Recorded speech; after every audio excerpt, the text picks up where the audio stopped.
At least 100 people are dead and more than 170 people remain unaccounted for in central Texas floodwaters. Now officials fear those numbers could keep rising. Joining me in studio now is Augustus DeRico, CEO of Rainmaker, rainmaker.com. And, you have been a very busy man lately. I'm assuming the reason you're doing a media tour is obviously to get ahead of accusations. And just for context again, right, like I run a cloud seeding company. We make it rain or snow more a little bit for farms when they are in need of water during droughts. We cannot produce anything near what the floods in Texas consisted of, right? Like those trillions of gallons of water. And so the conclusion I've reached is pretty clear here. Now, the technology might exist to do this large scale, not with your company. Your company doesn't do it.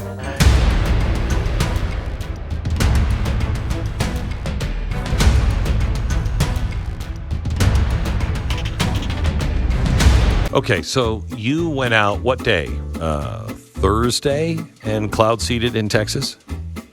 July 2nd, we flew about a 20-minute flight where we seeded two small clouds with about 70 grams worth of silver iodide. That's about 10 Skittles worth of material. And those clouds dissipated about 2 hours after the event. Any rain? Yeah. There actually are regulations in Texas through the Texas Department of Licensing and Regulation that have suspension criteria. And suspension criteria are these meteorological conditions, these weather conditions, these issuances and notifications from the National Weather Service that say, hey, if there is a flash flood warning, if the soil is already too saturated, if cloud seeding would cause any flooding, you have to suspend operations. All right. Hey, welcome, folks. This is going to be your sit rep at 7/8/2025, and we're coming to you live here from the Monkey Lounge in the great state of Texas. In a world constantly in motion, where skies tell stories untold.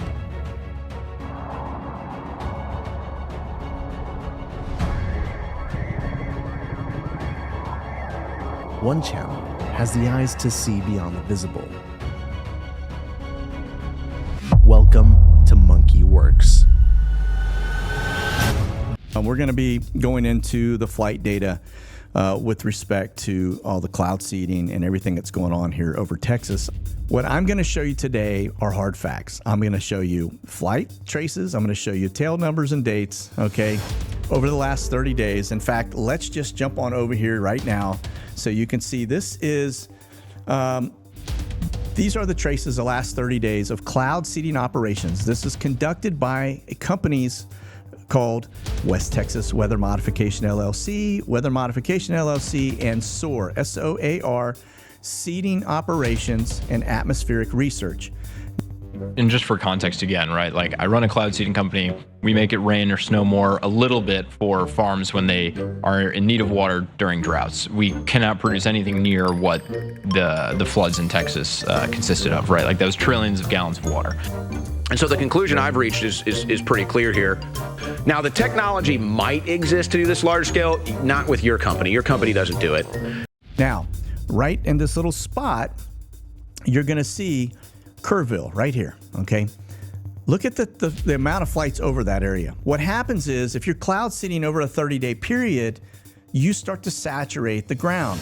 So what that means... There actually are regulations in Texas through the Texas Department of Licensing and Regulation that have suspension criteria. And suspension criteria are these meteorological conditions, these weather conditions, these issuances and notifications from the National Weather Service that say, hey, if there is a flash flood warning, if the soil is already too saturated, if cloud seeding would cause any flooding, you have to suspend operations. What happens is if you're cloud seeding over a 30-day period, you start to saturate the ground. So what that means, and then look at this, these are all the other flights, tail numbers, timestamps, okay?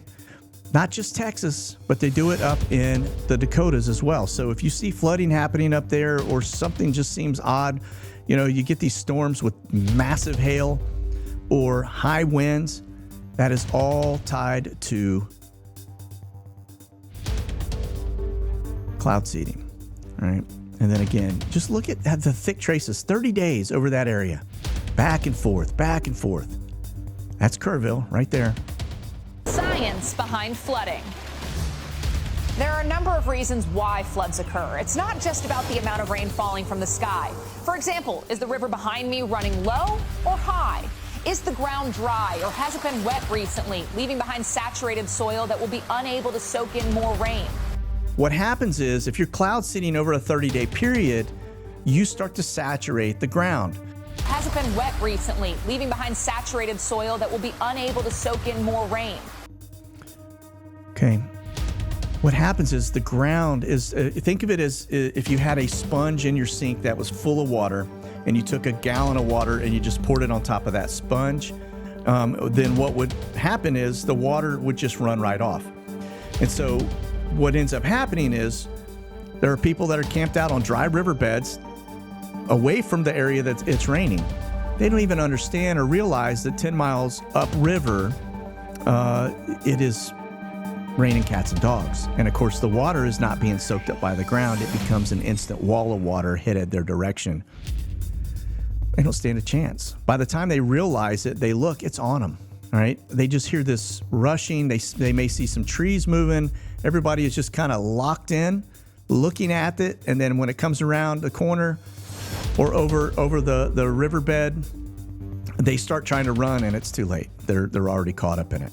People are climbing into trees, whatever they have to do to survive. So honestly, I think Ken Paxton, I think Greg Abbott, I think all of these guys need to open an investigation and look at the flights that are done by these companies. If they don't do so, then it just tells you all you need to know. Okay? There's a reason they don't do so.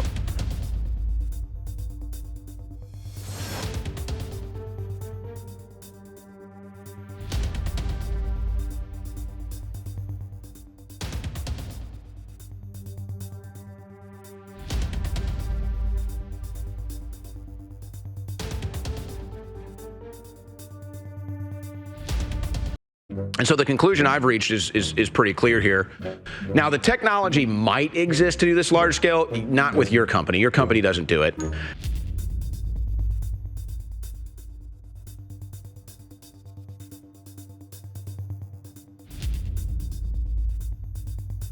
These are the traces the last 30 days of cloud seeding operations. This is conducted by companies called West Texas Weather Modification LLC, Weather Modification LLC, and SOAR, S-O-A-R, Seeding Operations and Atmospheric Research. This right here, I saw MTG was going out and actually calling for a ban on weather modification. We see certain states already implementing those bans, not allowing them to do these things. This needs to be stopped because I think they are causing geoengineered chaos. So the reality is these companies, they do it for profit. There are other ones out that have drone companies. I saw some of that also kind of tied into it. You remember MTG talking about the fact that weather modification, and Biden just came out and said she's absolutely crazy. There's no way we're not modifying weather. Blah, blah. These are kooks. Whatever he had to say about us truthers out there. Look, right here, every one of these, and I have vetted them, and I'm going to show them to you here in just a minute. Every single one of these are a U.S. patent for weather modification. And you can go down, the numbers are there. You just type in U.S. patent, go to Google, U.S. patent, and that number, and start looking for yourself. Look at some of these. Earliest one, there's one, 1962. It was a patent, a method of artificially influencing the weather. So you remember the big hurricane that happened, and we were hit by two. One came and hit Florida, and then the other one came barreling in to North Carolina up from Florida.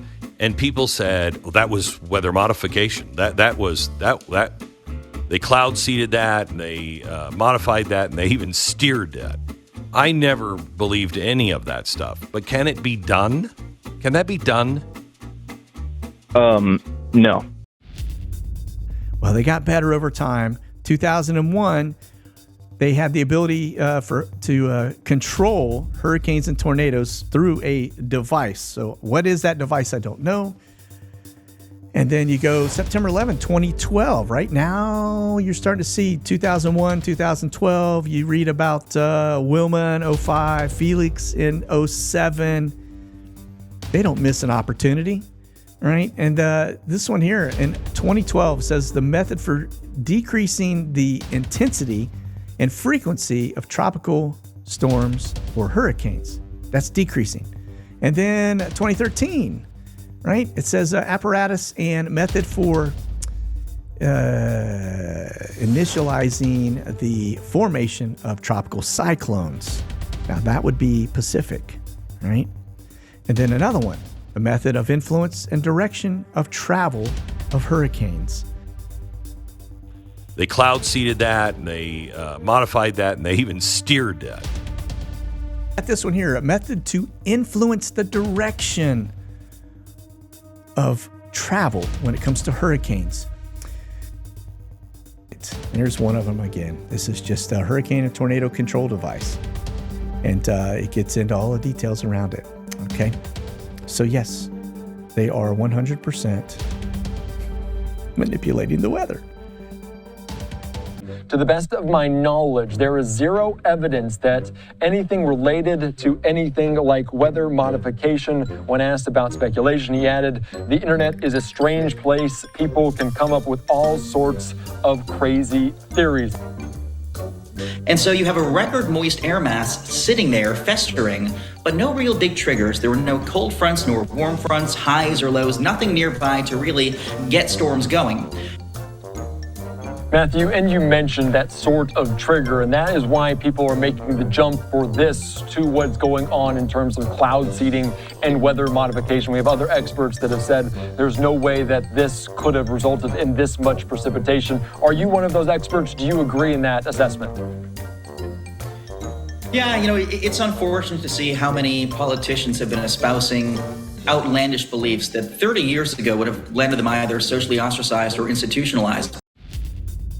When you start talking about weather warfare, manipulating weather, whatever it may be, there are a lot of woke meteorologists out there that will throw stuff at you and try to tell you that they don't do cloud seeding, etc.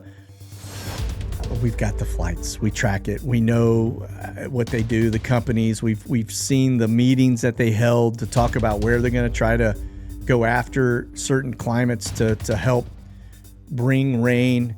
I think the problem you run into is that they still haven't perfected that science to do it. And when you start to mess around with the weather, you start to put things that are out of balance. And I think that's, you kind of see that, right? I mean, you're seeing hail in areas that they never see hail, large hail in areas that they do see hail, like here, for example, grapefruit size hail. It's, I think there's, I want to say they're just naive and they don't understand exactly what's happening downwind from where they're doing the cloud seeding. But I don't buy that for a second. I don't buy it because they've been doing cloud seeding since, Operation Popeye and the Vietnam War. All right. So